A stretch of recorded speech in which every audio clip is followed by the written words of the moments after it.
പിതാവിൻ്റെയും പുത്രൻ്റെയും പരിശുദ്ധാത്മാവിൻ്റെയും നാമത്തിൽ ആമേൻ. പ്രിയപ്പെട്ടവരെ, ഇന്ന് ഡിസംബർ 9 ചൊവ്വാഴ്ച. അമ്മേ പരിശുദ്ധ അമ്മേ, അമ്മേ പരിശുദ്ധമേ, ദൈവമാതാവേ, കൃപാസനത്തിലൂടെ ഞങ്ങൾക്കും ഞങ്ങളുടെ ദേശത്തിനും അമ്മ മധ്യസ്ഥം തേടിത്തന്ന എല്ലാ അനുഗ്രഹങ്ങൾക്കും കൃപകൾക്കും ഞങ്ങളിപ്പോൾ ഹൃദയം നിറഞ്ഞ നന്ദി പറയുന്നു.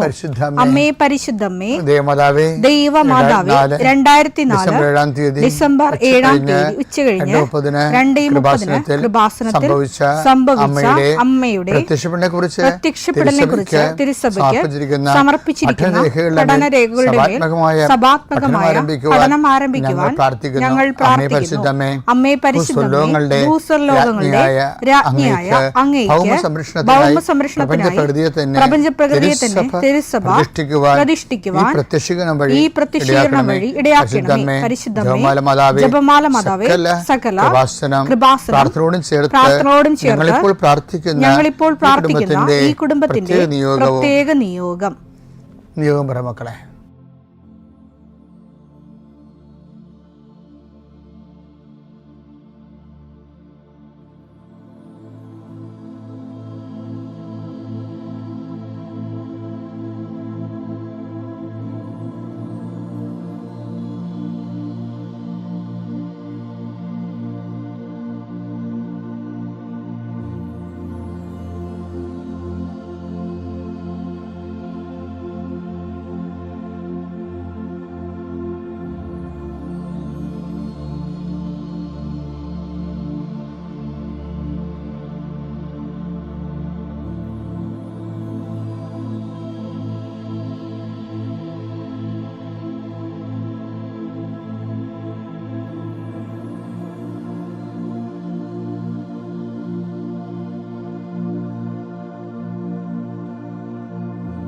അമ്മയുടെ പ്രത്യക്ഷീകരണത്തിന്റെ ഈ അനുഗ്രഹവേളയിൽ ഞങ്ങൾക്ക് സാധിച്ചു തരുവാൻ കനിയണമേ. ആമേൻ. വിശ്വാസ പ്രമാണം. സർവശക്തനായ പിതാവും ആകാശത്തിന്റെയും ഭൂമിയുടെയും സൃഷ്ടാവുമായ ദൈവത്തിൽ ഞാൻ വിശ്വസിക്കുന്നു. അവിടുത്തെ ഏകപുത്രനും ഞങ്ങളുടെ കർത്താവുമായ ഈശോമിശിഹായിലും ഞാൻ വിശ്വസിക്കുന്നു.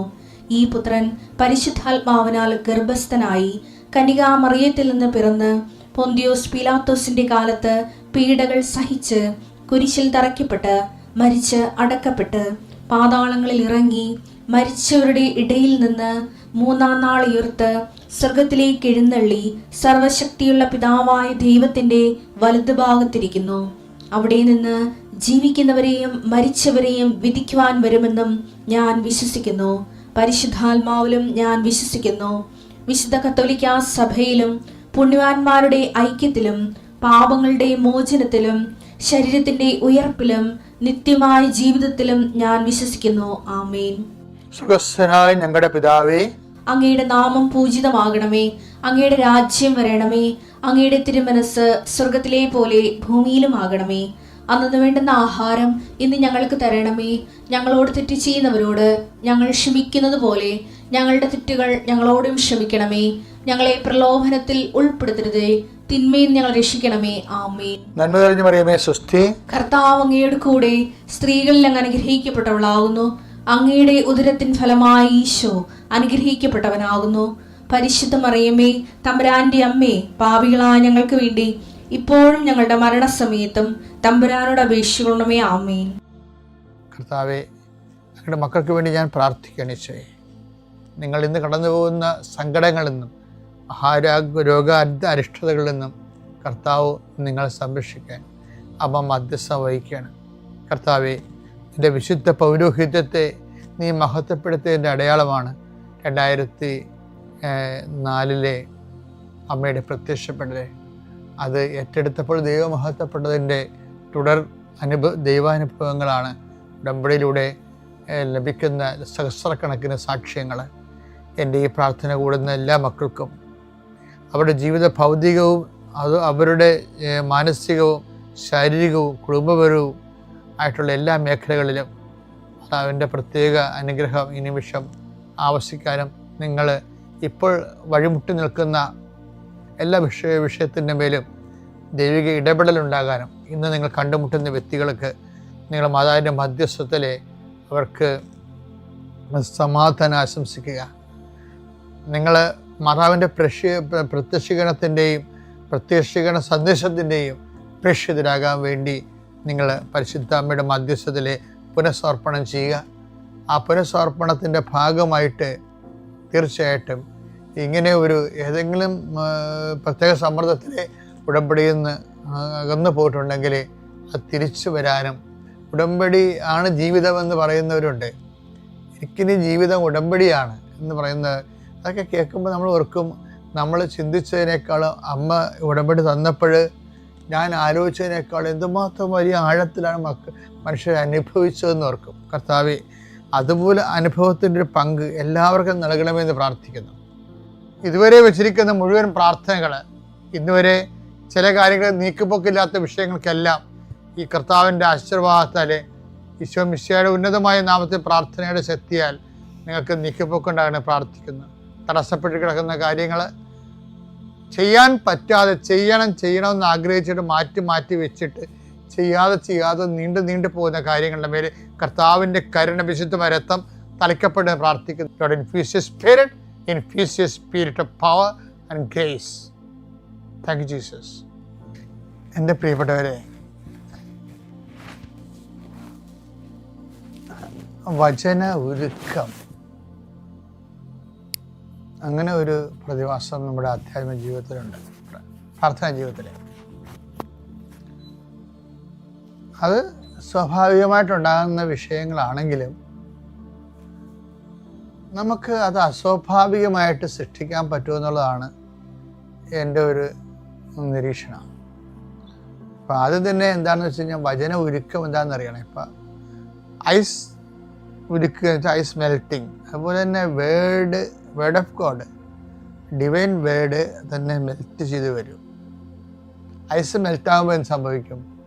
അത് മഞ്ഞുരുകി തണുത്ത വെള്ളമായി പടരുകയല്ലേ. അതൊക്കെ ഐസ് പൊട്ടിച്ച് തിന്നാൻ ഭയങ്കര, നമ്മുടെ പല്ലുവരെ പുളിക്കുകയോ മരവിക്കുകയോ ചെയ്യും. പക്ഷേ ഐസ് വെള്ളമായി കഴിയുമ്പോൾ ആൾക്കാർ കുടിക്കുന്നുണ്ട്. അതെച്ചാൽ ഒരു ഈറ്റബിൾ അസിമിലിയേറ്റബിൾ, അതങ്ങനെ അസിമിലേറ്റ് ചെയ്യാൻ പറ്റുന്ന രീതിയായിട്ട് ഒരു വചനം മാറും. അതെന്താണ് ഐസ് വചന ഉരുക്കം, അല്ലെങ്കിൽ വചന ഉരുക്കം എങ്ങനെ സംഭവിക്കുന്നു,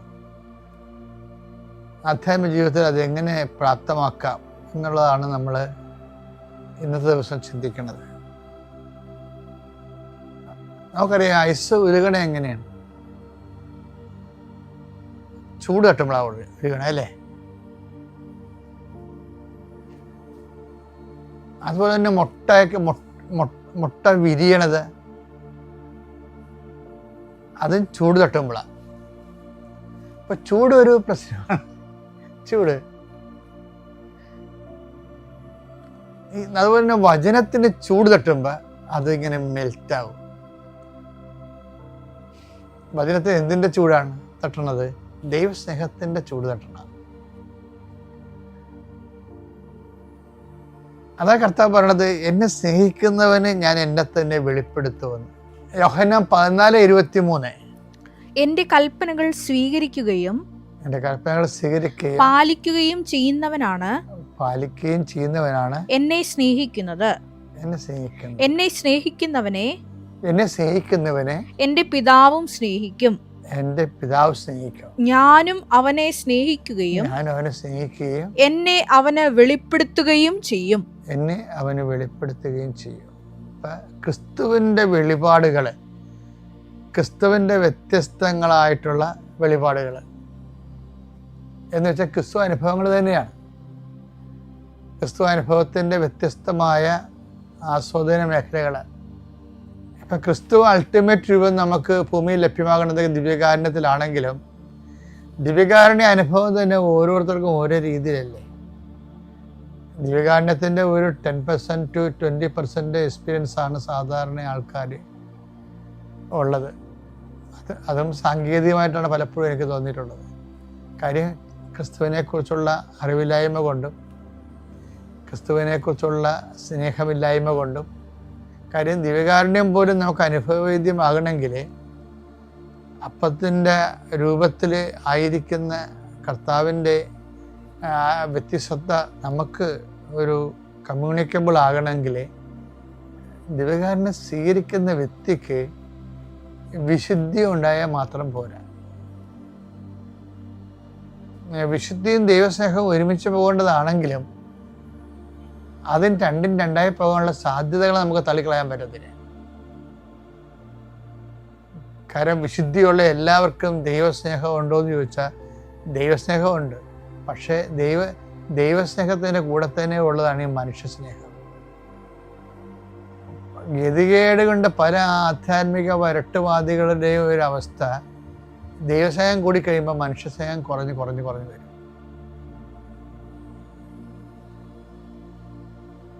അപ്പോഴേ ഈശോ അതുകൊണ്ടാണ് എന്നെ സ്നേഹിക്കുന്നവനെ എൻ്റെ കൽപ്പന പാലിക്കുമെന്ന് പറയുമ്പോൾ കൽപ്പനയിൽ എന്താണ് പറഞ്ഞിരിക്കുന്നത്? നിന്നെപ്പോലെ തന്നെ നിന്റെ അയൽക്കാരനെയും സ്നേഹിക്കുക എന്ന് പറയുമ്പോൾ അയൽക്കാരനുണ്ടല്ലോ. ആരാണ് എൻ്റെ അയൽക്കാരനെ ചോദിക്കുന്ന ഇടത്ത് നമ്മുടെ സഹായം ആവശ്യമുള്ള എല്ലാവരും അയൽക്കാരായി തീരുന്ന ഒരു ക്രിസ്തു ദർശനമുണ്ട്. അപ്പോൾ ഈ ദൈവസ്നേഹം എന്ന് പറയുമ്പോൾ ജാതി മത വർണ്ണ വർഗ അപ്പുറത്ത് മനുഷ്യൻ്റെ അവസ്ഥകളെ ഉൾക്കൊള്ളുകയും അവൻ്റെ താനെ നിൽക്കാൻ നിവൃത്തിയില്ലാത്തവനെ ചേർത്ത് നിർത്തുകയും ചെയ്യുന്ന ഒരു വലിയ ഉത്തരവാദിത്വമുണ്ട്. പക്ഷേ ഞാൻ നിഷ്പക്ഷമായിട്ട് പറയാം, ഈ ആധ്യാത്മികർ എന്ന് പറയുന്ന പല ആൾക്കാരും അവരുടെ എന്തോ സ്വകാര്യ സ്വർഗം സൃഷ്ടിക്കാൻ വേണ്ടി ദൈവത്തിന് എൻ്റെ കൂടെ കൂടി പ്രാർത്ഥനയുടെ കുറേ മാർഗങ്ങൾ ഉന്നയിച്ച് ജീവിതം മുഴുവനും പ്രാർത്ഥനയാക്കി മാറ്റിയിട്ട് ഹൃദയം ദൈവത്തിന് കൊടുത്തിട്ട് ഹൃദയമില്ലാതെ ജീവിക്കുന്നവരെ ഞാൻ കണ്ടിട്ടുണ്ട്. ചിലപ്പോൾ ഞാൻ എന്നെ തന്നെ വ്യവഹരിക്കാനും വിസ്തരിക്കാറുമുണ്ട്, നീ അങ്ങനെയാണോ എന്ന്. കാര്യം അത് ഈശോ പറഞ്ഞിരിക്കുന്ന ഒരു വിഷയം, വചന ഒരുക്കത്തിൻ്റെ ഒരു വിഷയം എന്ന് വെച്ചാൽ മനുഷ്യരോട് നമുക്ക് ക്രിസ്തുവിൻ്റെ സ്നേഹത്തെ പ്രതി ഒരു ഒരുക്കവും ഒക്കെ ഉണ്ടെങ്കിലേ അവനെ ചേർത്ത് നിൽക്കണം. അവൻ്റെ ദുഃഖം കേൾക്കുമ്പോൾ നമുക്കും ഒരു ദുഃഖമായിട്ട് തോന്നണം. അത് തോന്നിയിട്ട് കേവലമായിട്ട് നമുക്ക് മരവിപ്പായിട്ട് ഒരു സിമ്പതി കാണിക്കുക, അതല്ല. അതിൻ്റെ അകത്ത് എന്തെങ്കിലും നമുക്ക് ചെയ്യാൻ പറ്റുമോ? എനിക്ക് ഒരു പരിമിതി ഉള്ളത് ഞാൻ പലപ്പോഴും എനിക്കതും ചെയ്യാൻ പറ്റുന്നില്ലെങ്കിൽ ഞാൻ വെറുതെ ആൾക്കാരുടെ പ്രയാസം കേൾക്കത്തില്ല. എന്താ കാര്യം? കേൾക്കുമ്പോൾ അവർക്ക് സുഖമുണ്ടാകാം, പക്ഷെ അതുകൊണ്ട് കാര്യമില്ലല്ല. ഒരു പ്രസൻസും സ്കിൽഫുൾ പ്രസൻസും തമ്മിൽ ഭയങ്കര വ്യത്യാസമുണ്ട്. നമുക്ക് പ്രസൻ്റ് ആകാം. ഇപ്പോൾ ഒരാൾ മുറിവേറ്റിരിക്കുന്നു, അവിടെ ഞാൻ പോയി പ്രസൻ്റ് ആകുമ്പോൾ അയ്യോ സോറി അത് ശരിയാവും നമുക്ക് നോക്കാമെന്നൊക്കെ പറയാമെന്നല്ലാതെ അതൊരു കേവല പ്രസൻസാണ്. പക്ഷേ ഒരു ഡോക്ടറിൻ്റെ പ്രസൻ്റ് ആണെങ്കിൽ ആ സ്കിൽഫുൾ പ്രസൻസാണ്. അതുപോലെ ഒരു വിഷയങ്ങളിൽ അർത്ഥവത്തും ഉത്തരവാദിത്തപൂർണമായ ഒരു സാന്നിധ്യം അങ്ങനെ കൊടുക്കുന്ന ഒത്തിരി പേരുണ്ട്. പക്ഷെ അവിടെ ക്രിസ്തു കൊണ്ടാണ് നിർബന്ധമില്ല. അത് കേവലമായ അവരുടെ ഒരു അഭിരുചികളെ കൊണ്ടാണ്. പക്ഷേ ക്രിസ്തുവിൻ്റെ സ്നേഹത്തിലാണ് നമ്മൾ ഉത്തരവാദിത്തമായ സ്നേഹം കാണിക്കണമെന്നുണ്ടെങ്കിൽ അത് ദൈവസ്നേഹമായിട്ട് മാറുകയും വചന ഒരുക്കം സംഭവിക്കുകയും ചെയ്യും. അപ്പോൾ നിങ്ങളിലേക്ക് വചന ഒരുക്കം കൊണ്ട് എന്താ ഉദ്ദേശിക്കണമെന്ന് കഴിഞ്ഞ ദിവസങ്ങളിലൊരു വചനം വന്നത് ഞാൻ വല്ലാണ്ടാക്കിയ ഒരു വചനമാണ്. അതായത് നമുക്ക് യേശുക്രിസ്തുവിനെ നൽകിയവൻ അവനോട് കൂടെ സമസ്തവും നൽകുകയില്ല എന്ന്. അത് ഒരു വല്ലാത്ത വചനമാണ്. അതായത് നമുക്ക് ദൈവത്തിന് നമുക്ക് തരാനുള്ള ഏറ്റവും വലിയ ദാനമെന്ന് പറയുന്നത് യേശുക്രിസ്തുവാണ്. അതുപോലും ഒരു പഞ്ഞവും പിടിക്കാതെ അവൻ സമർത്ഥമായി സ്വതന്ത്രമായി സന്തോഷത്തോടെ പൂർണ്ണമായി യേശുക്രിസ്തുവിനെ നമുക്ക് വേണ്ടി പൂർണ്ണമായി ഷെയർ ചെയ്തതാണ്. കരുതി വെക്കാതെ ഷെയർ ചെയ്ത ആളാണ്. നമ്മൾ എന്ത് ദൈവസ്നേഹം പറഞ്ഞാലും പിതാവിൻ്റെ സ്നേഹത്തെക്കുറിച്ച് പറയാതെ ആർക്കും ഒരു ആധ്യാത്മികതയുടെ ഒന്നും ചെയ്യാൻ പറ്റത്തില്ല. കാര്യം ഒന്നും കരുതി വെക്കാതെ, ക്രിസ്തുവിനെ പോലും കരുതി വെക്കാതെ നമുക്ക് വേണ്ടി കരുതൽ ചെയ്തവനാണ്. ഇവരെക്കുറിച്ചുള്ള സ്നേഹം കൂടി വരുമ്പോൾ അവൻ്റെ വചനങ്ങൾ ഉരുകാൻ തുടങ്ങും. പരിശുദ്ധാത്മാവിനോട് പറഞ്ഞത് നമുക്ക് യേശുക്രിസ്തു നൽകിയവൻ അവനോടുകൂടി സമസ്തവും നമുക്ക് നൽകിയില്ലെന്ന്. ഇപ്പം നമ്മൾ ഈ സമസ്തത്തിനാണ് പ്രാധാന്യം കൊടുക്കുന്നത്. അതാണ് ഇന്നത്തെ ഒരു സന്ദേശം. നമ്മൾ സമസ്തത്തിനാണ് പ്രാധാന്യം കൊടുക്കുന്നത്.